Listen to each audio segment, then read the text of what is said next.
All right, so in this next module, now we're going to talk about revision. And as I've said before, I think revision is really, really important because that's where the elegance comes in writing. So here's some tips I'm going to give you for revision. And this is just sort of an overview.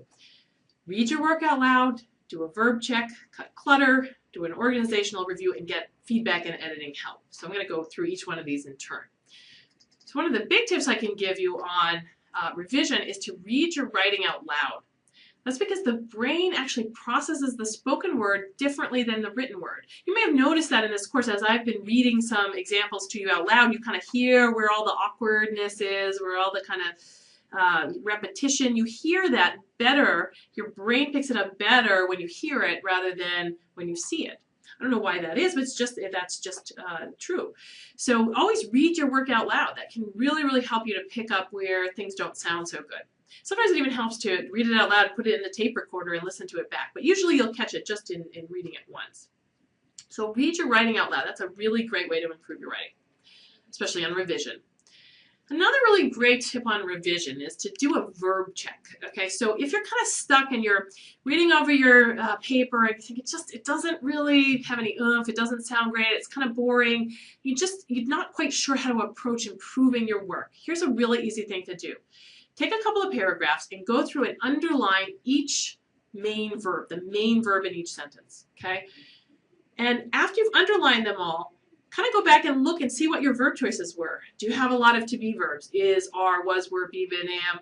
Do you have a lot of passive voice verbs? The reaction was observed by her. Do you have buried verbs? This is where you've got a really long subject before you get to the main verb. So we had this example earlier, a careful monitoring of achievement levels before and after the introduction of computers in the teaching of our course revealed. It took forever to get to the verb. So pay attention, very careful attention to your verbs, because as I've mentioned several times, the verbs are really what drive the sentence. If you've got good verbs, your writing is really gonna be lively and easy to read. So pay attention to your verbs by actually going through and underlining them all and asking yourself, do I have lackluster verbs, do I have passive verbs, and do I have buried verbs? If you have any of those things, rewrite your sentences to avoid that. Use the thesaurus to find some good verbs.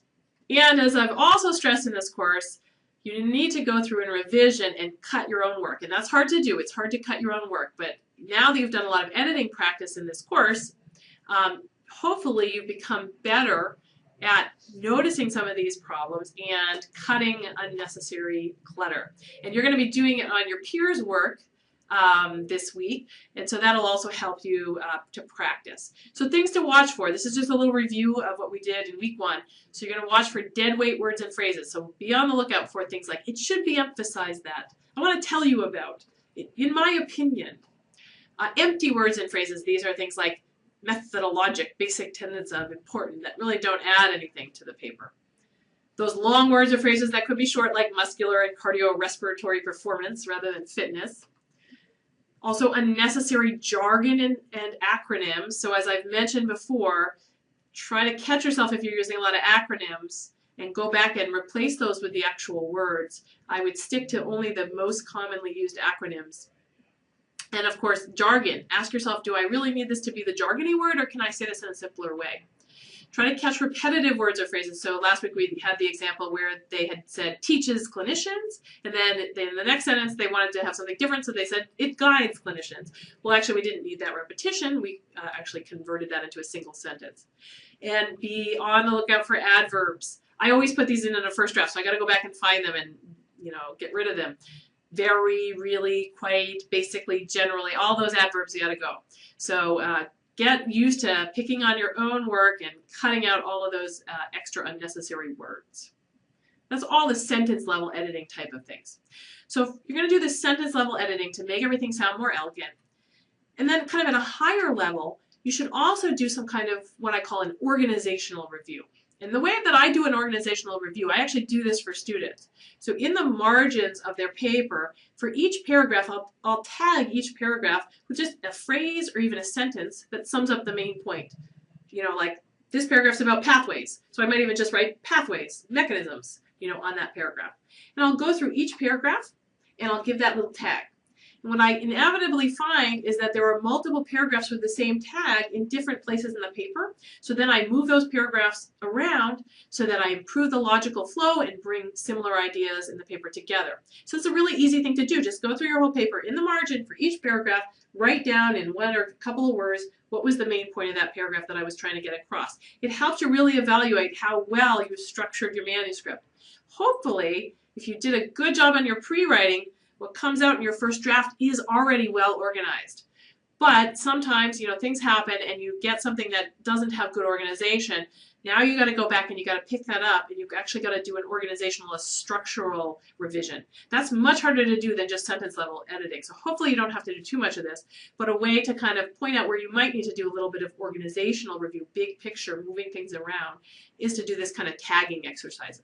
When you're editing each other's work, the assignments are fairly short, but still that's another way to kind of help edit your peers' work, is to do the same kind of tagging on the different paragraphs.